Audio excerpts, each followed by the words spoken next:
Hey guys, this is Lovin Meets with the owner of Birani Man Mullah. This is the Dubai restaurant that was facing closure, but they rallied the community support. Our question is, was it enough for this family-run business to stay open?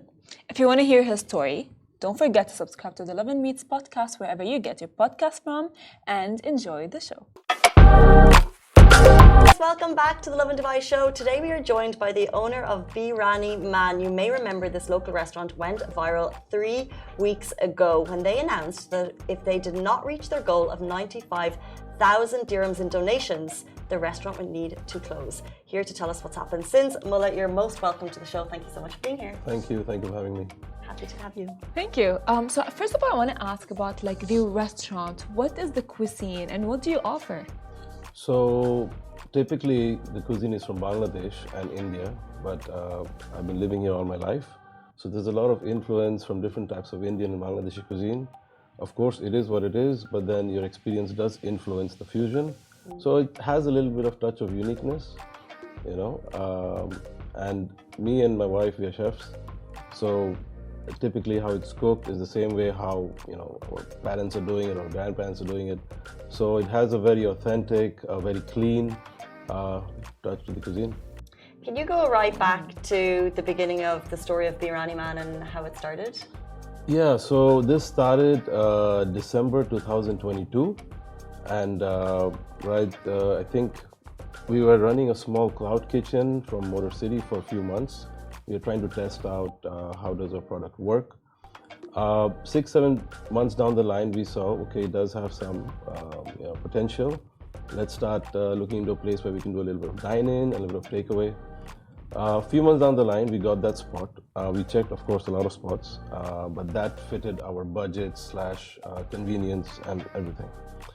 Once we started it, of course, we did our calculations, and there were some fixed expenses, of course, which is your rents, your salaries, accommodation, food for the staff, transport, everything. That was coming around close to 42,000 per month, fixed costs. In 2022?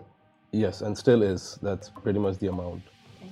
So in order to reach that number, sales of worth close to 100,000 a month is required, just so that, because our selling prices were not very, our costs were pretty high, and we didn't want to price it higher. We wanted to price a little lower, so let the people come in and try the food out to begin with.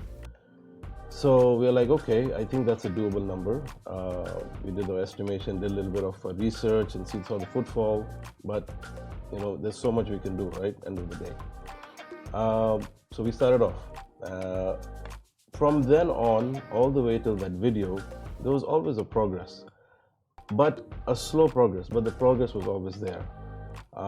In a restaurant line and looking at all the restaurants around us, we spoke to many restaurant owners, and of course, they told us honestly, 2 to 3 years is a very basic number, and you need to have in mind, and you have to have funds in order to reach there, because your restaurant business is on repeat customers. So your product needs to be good, but keep in mind, if there's 600,000 people who tried your food, there'll be maybe 100 people who come daily. So you can't expect everyone to be there. So be patient. If your product's good, make sure the customer service is good. Go long, you'll be there. That's okay. So I need to have funds for 2 to 3 years. For some personal reasons, let's just say that, my funds for year 2 cut a little short. So we tried to push through from January 2024 as much as we can, until a point where we saw, okay, so staffs might not get paid, rents might be delayed. I don't think that's a nice thing. We'll try our best one more time. Tried asking for some loans and stuff. We're saying it's getting delayed. And the worst thing is you don't want to see your employees not have their pay on time. Other things are on you, it's fine. But end of the day, they send money back home to their families. That will kill me to see that way. So I said, you know what, we'll close it down. Just at that point when I was closing it down, the news got out to one of my friends, and he's like, hey, why are you closing down? So I explained him the obvious reasons. He's like, all right, why don't you just, let people know online? This is the situation. I said, hey, I don't need donations. I don't need handouts. I don't need all of that. if that's what your aim is, I'll say it and I'm closing. That's it. I was like, it's fine. For me, I was okay with that post because deep down, I always wanted to start creating content in the light of how to own a restaurant and the challenges.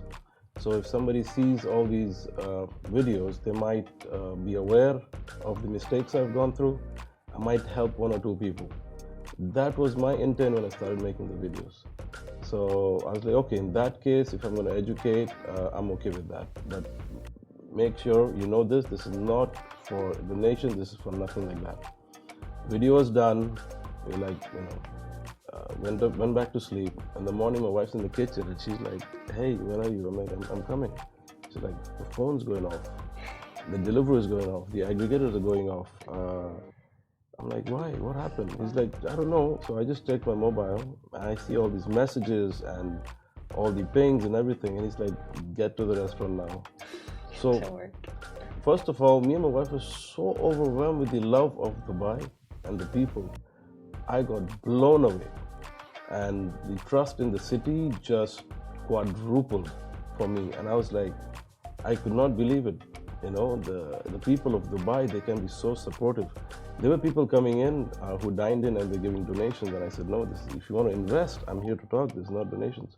I'm going to close down anyways.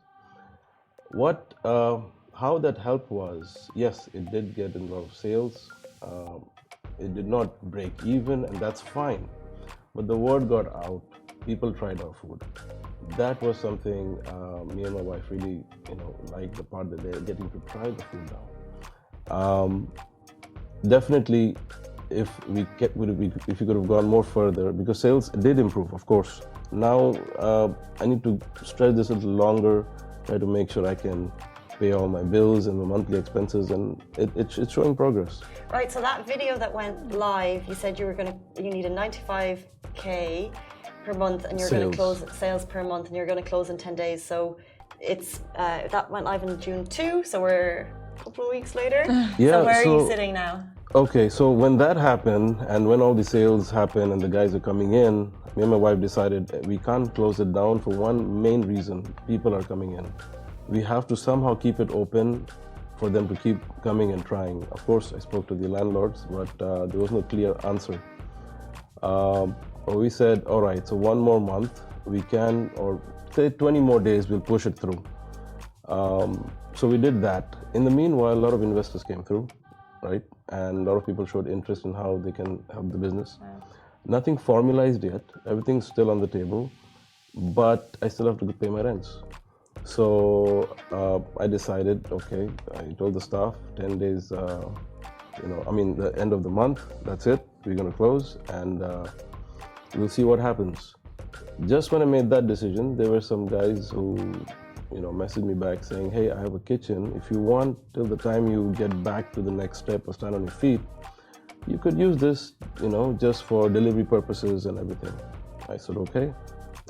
They did show me the place. It's in Dubai Silicon Oasis.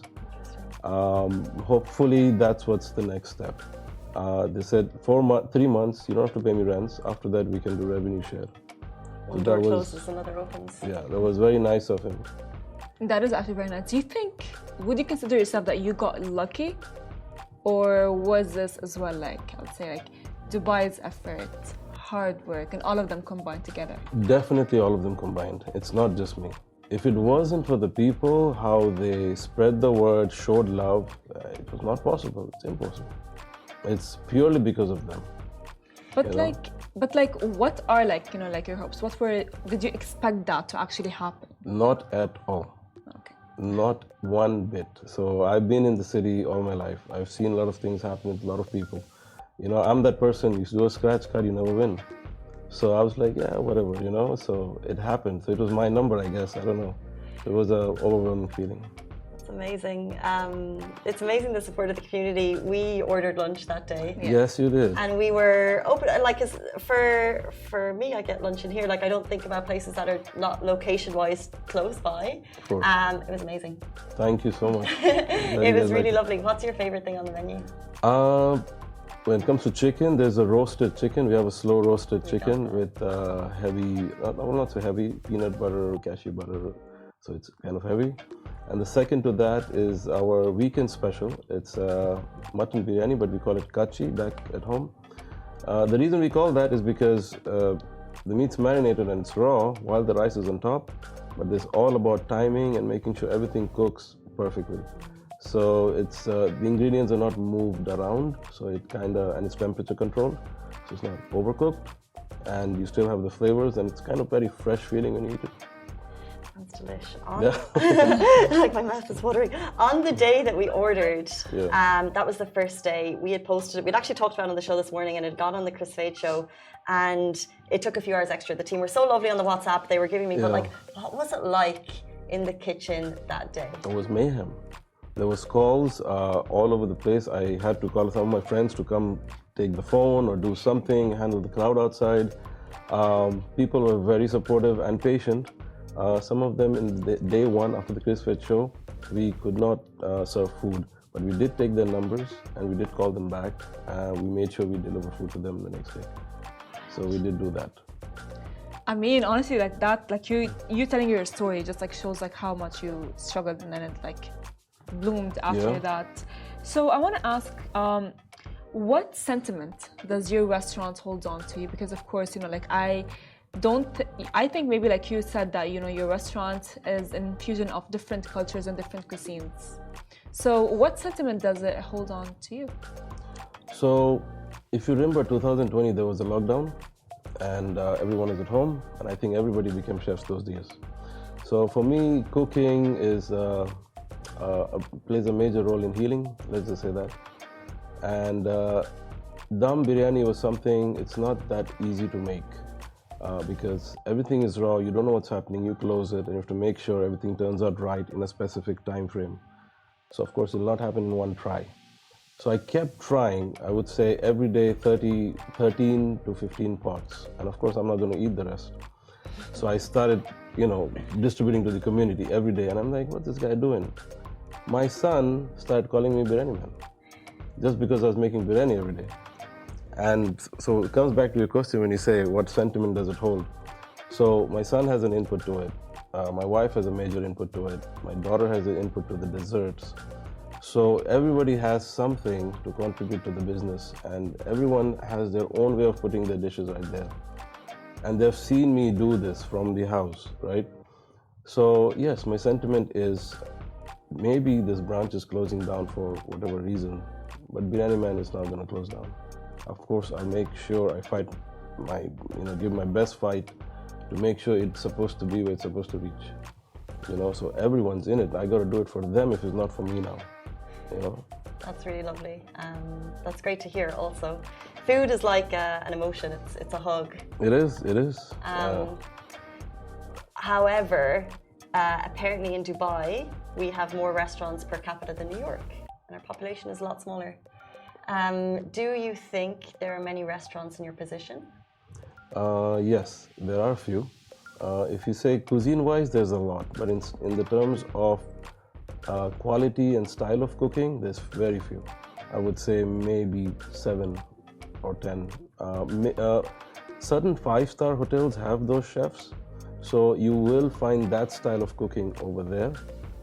But in what I've seen from my experience around Dubai, most restaurants don't cook like us, don't follow that same method and quality what we do. But yes, it's a very challenging market.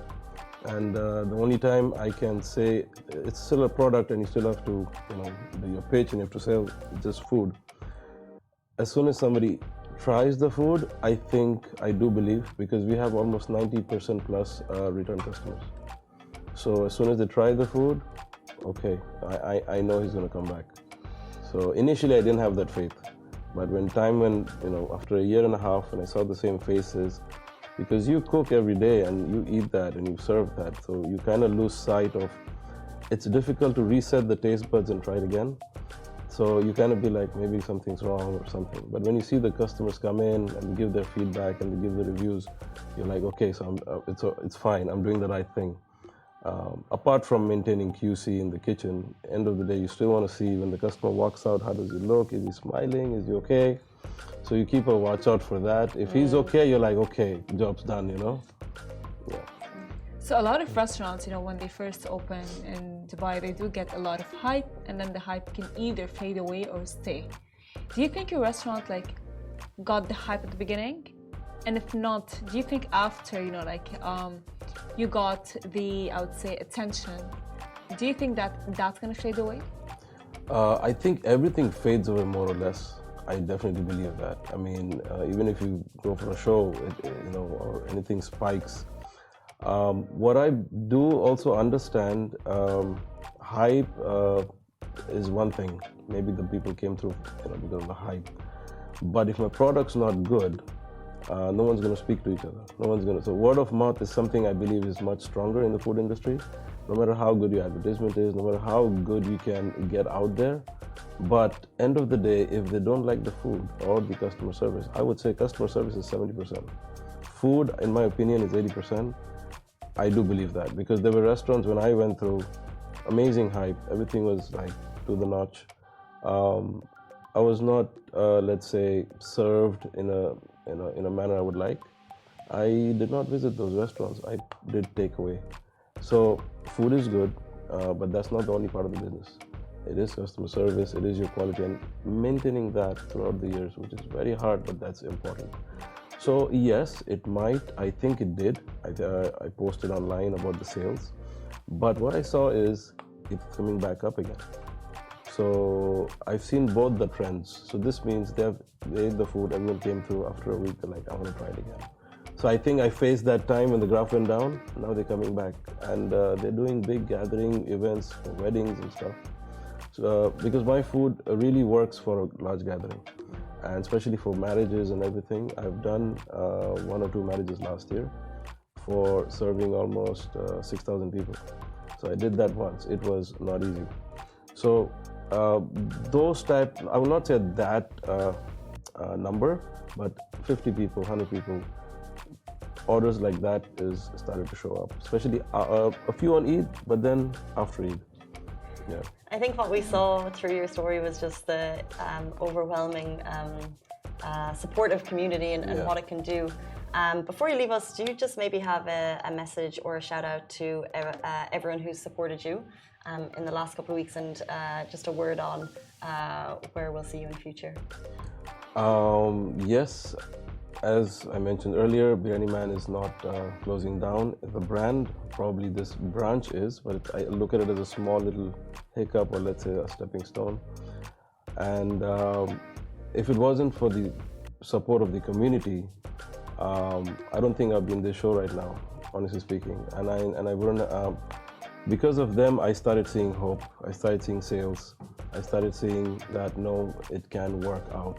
At that point, when I was shutting down, my plan was to shut it down, take a step back, get a little breather, come back with a better plan. But looks like the people of Dubai don't want me to sleep.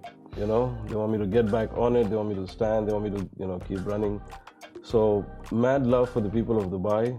And having said that,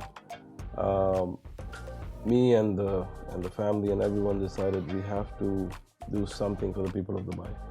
How, when, and at which angle, we're still thinking, but it's something we need to give back. If it wasn't for them, nothing was possible.